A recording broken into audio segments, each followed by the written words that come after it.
Welcome to Writer Pants on Fire, where authors talk about things that never happened to people who don't exist.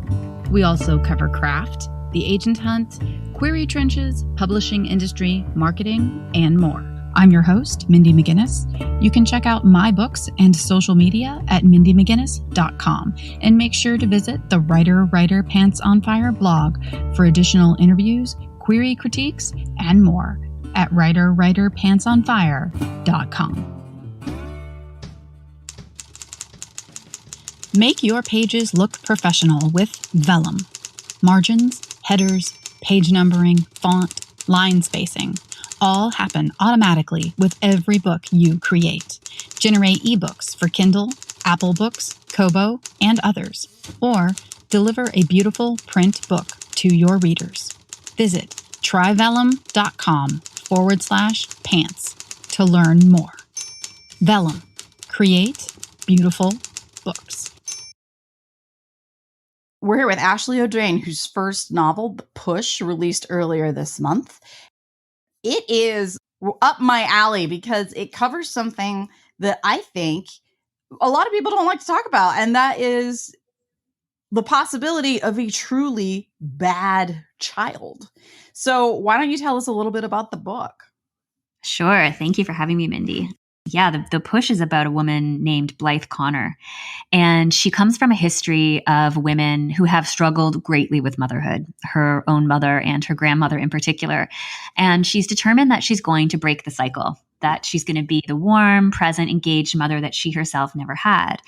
And so she and her husband have a baby named Violet. And it is not long until she starts to realize that there's something wrong with Violet. She is a very aloof child. She's distant and not attached, and she's quite an angry little girl. And she soon starts to demonstrate some malicious behavior towards other children. And the problem, of course, is that her husband cannot see in their daughter what she sees. He thinks this is very much a result of Blythe's maternal anxiety and, the fear that she's carried about motherhood for so long. And they, sort of try to move on and have another baby. And in that new baby named Sam, Blythe finds that maternal connection she had always hoped for until something goes terribly wrong in the family. And they are forced to really take a look at who their daughter is and who Blythe herself is and what has happened. And the family unravels from there.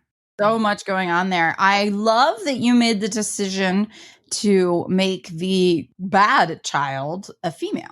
Yeah, that's interesting. No one has said that to me yet. Blythe is raising a daughter who she hopes that is going to be the better kind of reflection of women that she comes from. It was important to me to sort of capture these 4 generations of women. So we go back to the grandmother, the mother, Blythe herself, and now this 4th generation in Violet. And I really wanted to explore that idea of this chain of motherhood that we come from.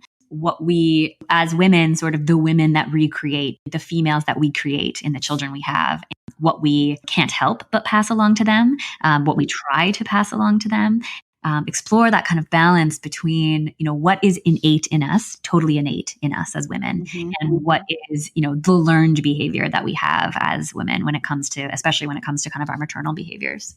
Yeah, it's such a great question and so interesting to me personally as a joke, but also very true. My mother is extraordinarily kind, sweet, never says a bad thing about anyone. For an example, their house was broken into maybe 2 years ago.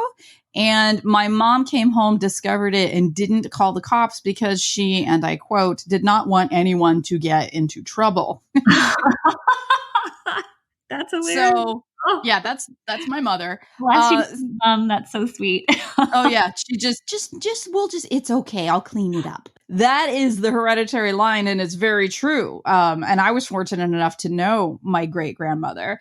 That really kind of conservative. I don't want to cause a problem or get in your way or be too loud. I'll just clean up this mess. For a woman, really came down very strongly through all 3 generations. And then I showed up. And so I can tell you that my mother, I'm 42, and my mother repeatedly has told me she just keeps wishing that someday I'll be nicer. And I'm like, Mom, I'm 42. That is really funny. And also that expectation and pressure to be nice as women. I mean, we get it all the time. Yeah. We certainly do. Another point I want to bring up about you're using a female child to be an aggressor. I really like it. I really like it because when we notice in some circles, obviously it is changing and thank goodness, but when we see aggressive behavior, or not even necessarily aggressive, sometimes just strong qualities of resistance, defiance, things like this in a female child, it gets translated and magnified in our minds simply because it's a female enacting it. We immediately are like, no, no, no, no, no, you can't act that way. It doesn't simply boil down to the boys will be boys. Like it is a true cultural thing that when we see a female speaking up, speaking out, there's automatically a problem. She doesn't have to be being mean or aggressive. She's perceived that way. So does that come into the book at all? Or are you focusing more on that maternal line? Because I think it's just fascinating with as you were saying, the chain of motherhood, because it is strong and it is real. Yes, it really is. And yeah, it's interesting. There are moments Violet, the young girl, has aggressions towards other children, and those children that she treats that way are boys. And so it's this example of this girl, doing these things to these boys. And there are some conversations that I capture in the book where her husband, Fox, speaks of their daughter in sort of, the ways that we tend to learn how to speak about little girls, and the mother-in-law sort of does the same thing. And Blythe sees her daughter differently, but she doesn't conform as much to that sort of, there's nothing wrong with her. She's just this sweet little girl like other people in the book do. And there's also, some questions with her or conversations with, her preschool teacher and whatnot about the kind of child she is. I more was sort of focused on that idea of motherhood and sort of what we pass down as women. And, it's interesting because I think, the relationship between a mother and daughter is just such an interesting one to me, maybe because I am a woman, but even more interesting than sort of the relationship between a mother and son. It is, I think, the most complex, often the most emotional relationship that we can have in our lives.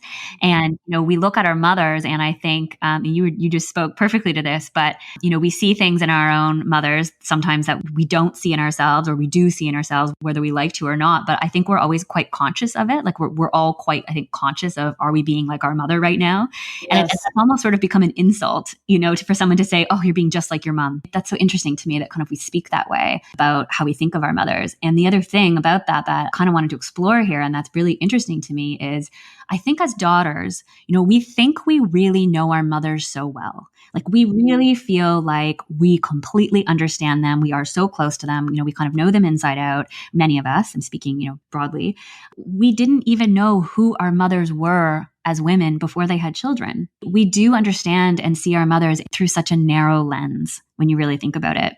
And so I liked that idea of kind of, exploring this parts of your mother that you can't quite understand and the parts of her identity that you can't quite understand because you weren't there for them. You didn't witness them. You don't know them. All you get is that woman as mother.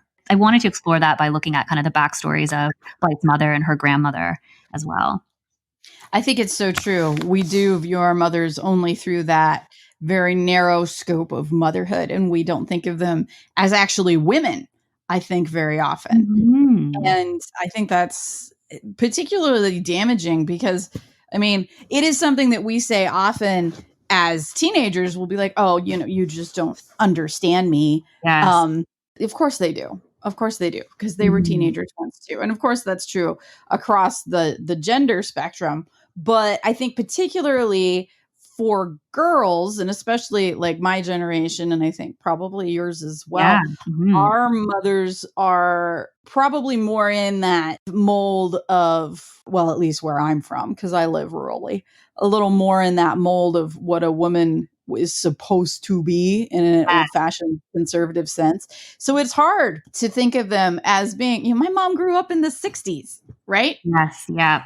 She can drink like a fish, and yes, totally. And it's something that like when I figured this out, like in my 20s, that my mother has a higher alcohol tolerance than I do, I was just like, wait, what? One of the things that moments in life that I enjoy very, very much are those very brief, very quick moments when you spot someone that you know, like in a crowd or somewhere you don't expect to see them, and your brain has not processed the recognition yet. They're just processing person. And you see this person, in this case, my mother, in a different manner simply because you haven't identified them as mom yet. I've had that experience multiple times. You know what those moments are like for anybody, but Totally. I had that experience this past fall, showing up to a sports event for my nephew, a cross country race. I didn't know that my parents were coming because of COVID. The attendance was, limited, and I hadn't spoken to them. And I was walking up to the gate, and I'm just looking at people, and there's a woman like waiting, leaning against the fence, just waiting, obviously, to meet someone. And, she's older, but I just like glance at this woman. I'm like, wow, that's a very good looking older woman. Like, she's really beautiful. And I was walking with a person I had just begun dating somewhat recently at that point. And he was like, oh, hey, isn't that your mom?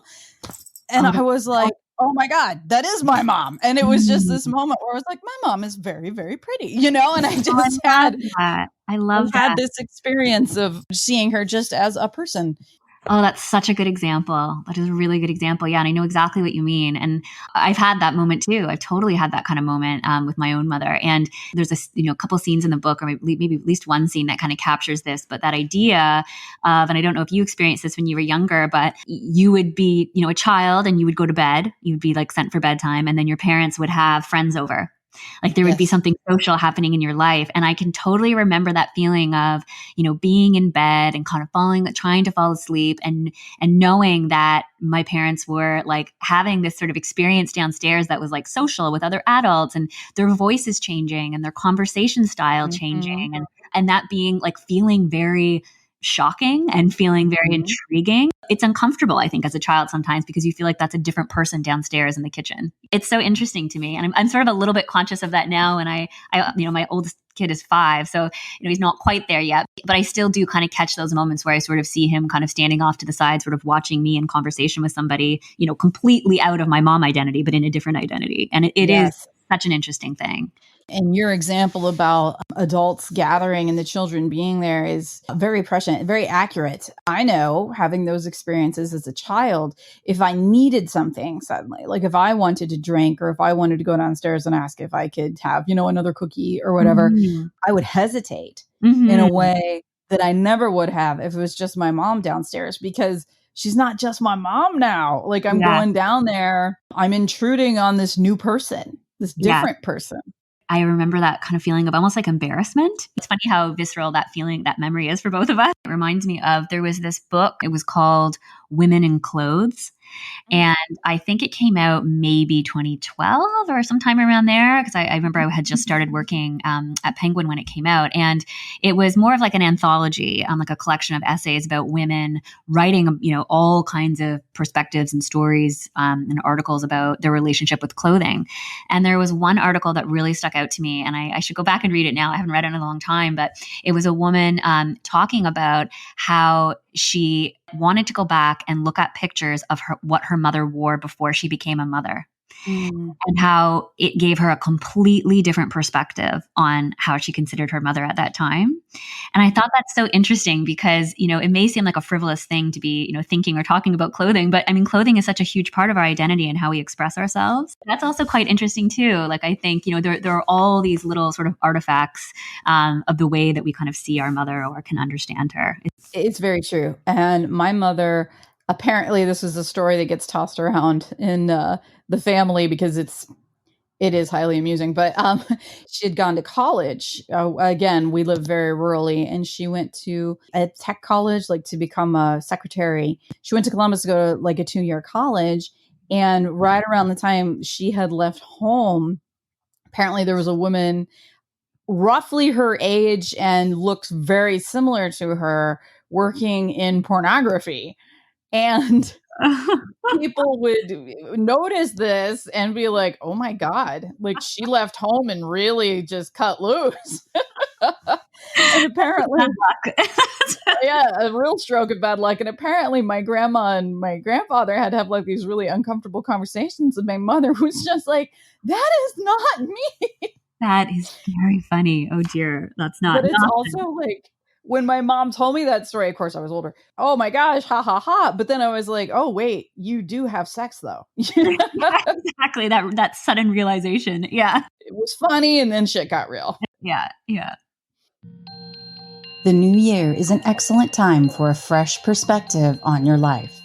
TrulyDivine.com offers some insightful material around astrology and numerology, including complete analysis reports on your birth chart and relationships. Get a detailed understanding of how you can use your specific outlook on the world to your advantage, or maybe what some of your blind spots have been. Learn more about your psychological tendencies, personality traits, and overall outlook. Visit TrulyDivine.com.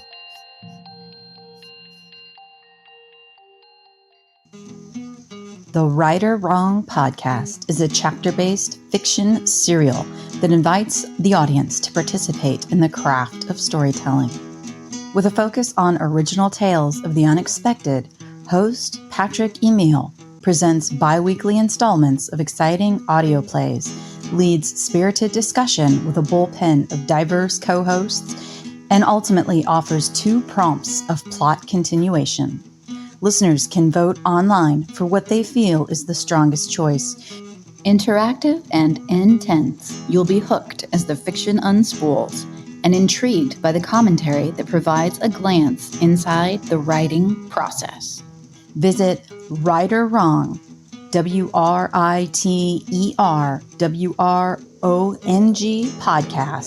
podcast.com.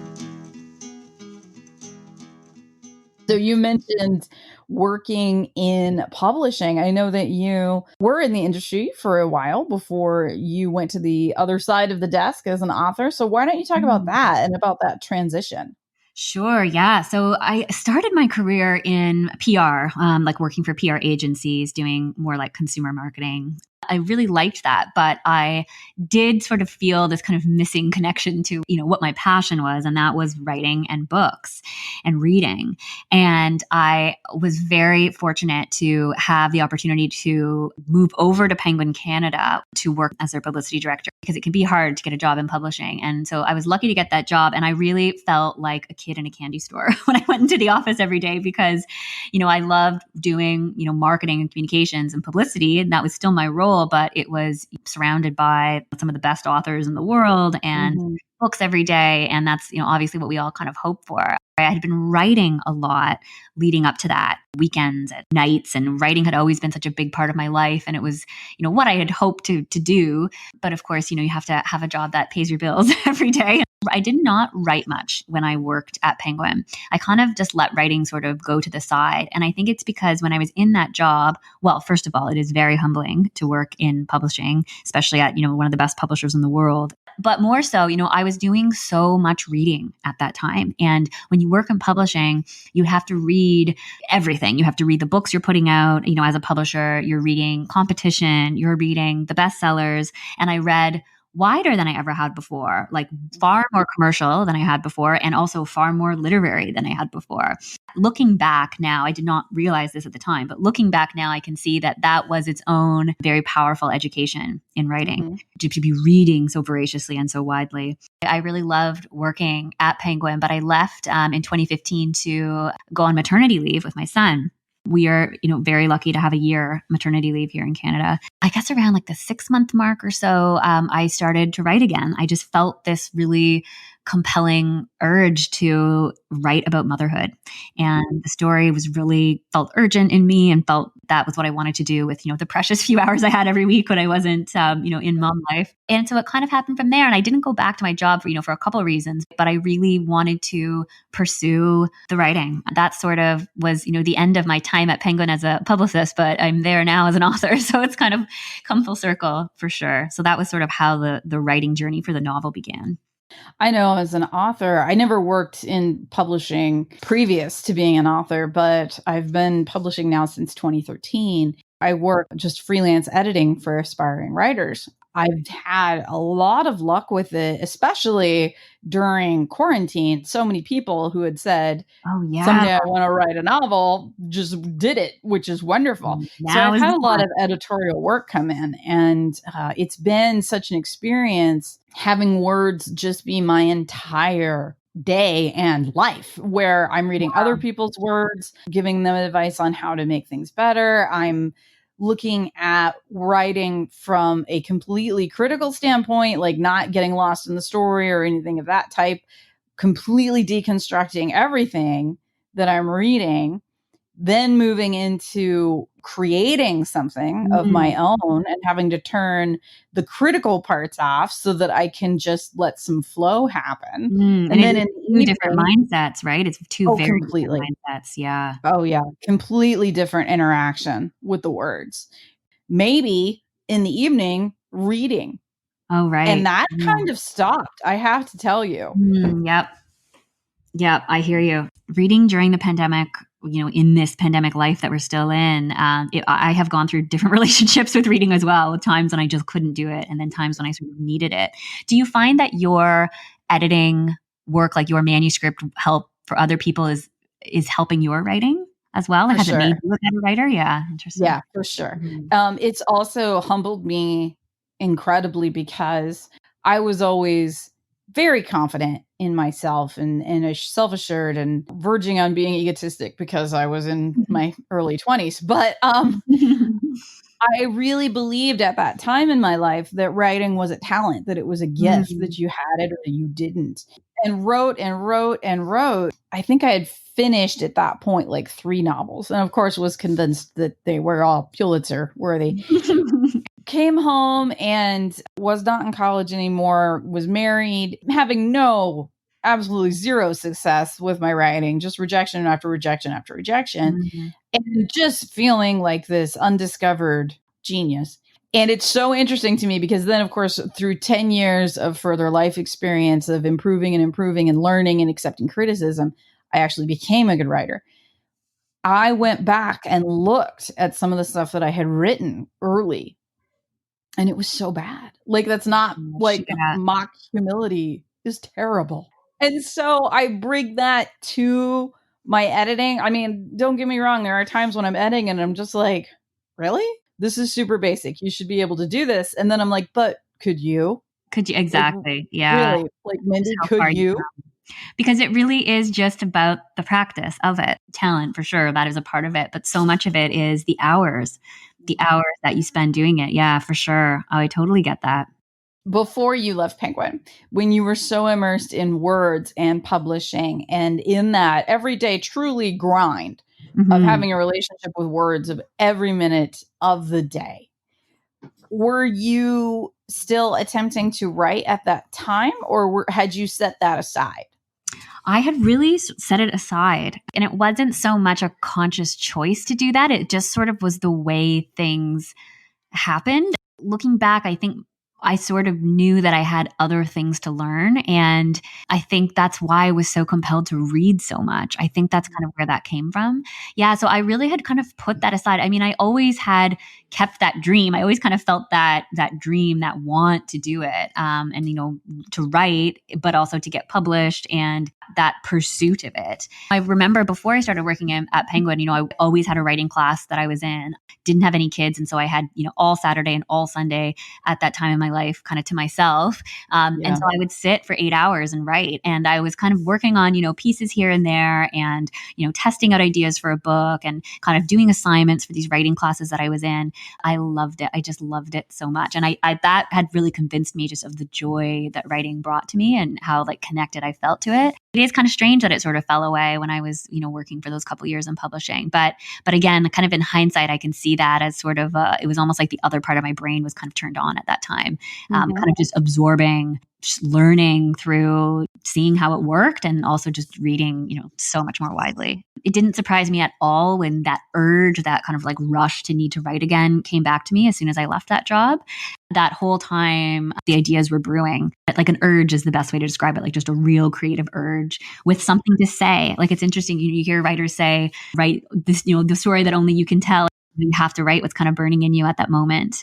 A cliched piece of writing advice that I hear often that I dislike, even though I think if you have the opportunity, you should take it. But so often I hear writers saying, write every day. Oh And my I think gosh. that is just, I hate that advice. I hate it too. Mindy, I'm so glad you said that because Okay, good. that is also my most loathed piece of writing advice is write every day. Because I mean, of course, if you are in a certain writing routine, of course you're writing every day. I never wrote every day and I still don't. And I never wrote every day then for several reasons. And one was because I was a new mom and that is an impossibility as a new mother to write every day. I mean, you are not in the headspace to sit down at a computer every day of your life. There's no time. You are exhausted. Personally, I was trying to find just a couple moments in the week that I could write, and that was all I could manage. But I think the other thing is that, and I know everyone is so different, but for me, I never wrote every day because I needed time to think and I needed time to kind of let things percolate. And I definitely thought about the book every day. That I could do. Like I had the energy to think about it, but I didn't always have the energy to sit down and work on it. Because I had a newborn, even that whole first year of his life, I take him for walks and pushing the stroller and going to the swings and nursing at night. And I would constantly take notes and I would constantly think about it. It wasn't always that I could sit down and, up my word count. I don't agree with that advice for everybody. I know people who will say, that's the only way I got the book done was to write every day. And, that is great because that worked for them, but it's not going to work for everybody. No. And I think that it raises a bar of exclusivity as well, because there are people that simply cannot write every day. As you were saying, early motherhood, but also people that are working 2 jobs, people that are single parents, people that are just freaking exhausted. Or at the end of the day, you can't write I could. Technically, I don't want to. And so and that's the other thing. Sometimes you just don't want to. It's not in you that day. Yeah. I find so many aspiring writers hearing that advice and just hanging it up because they're like, well, I can't do that. Well, it feels quite daunting, doesn't it? I agree. Very. And I think I see a lot of people having the reaction of, well, I must not be a writer then. It's like, no, dude, you cannot write for 6 months. You cannot write for 6 years. And then be like, oh, okay, I'm going to do it again. That's fine. Oh, I totally agree. That always, and I do remember kind of going through a point where I almost like in those early days when I was just starting to write where, because that advice is so prevalent, I remember thinking like, I have no chance. Like I have no shot at this. I can't make it the biggest priority in my life. I cringe when I hear it every time. And I'll contradict people if I'm on like a panel or something. I should say, it took me 3 years to write this book. So I guess that's why. I guess it depends what kind of timeline you're on. But, Absolutely. It took me 10 years to get published. So, everything with a grain of salt. So last thing, why don't you let people know where they can find you online and where they can find your book, The Push? Oh, sure. Thank you. Well, The Push is out now, so you can find it basically anywhere that you prefer, anywhere you like to buy books should be available. And you can find me online on Twitter at Audrain, and I'm on Instagram at Ashley Audrain, and I have a website, ashleyaudrain.com, that I'm updating with event news and that sort of thing. So yeah, I love to hear from readers, and that's been a real joy in this process, is just, finally having this book out and just hearing back from people about what they think of the book and what's resonating, and it's been really great.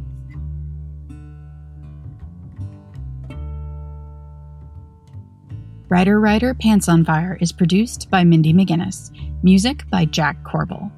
Don't forget to check out the blog for additional interviews, writing advice, and publication tips at writerpantsonfire.com. If the blog or podcast have been helpful to you, or if you just enjoy listening, please consider donating. Visit writerpantsonfire.com and click Support the Blog and Podcast in the sidebar.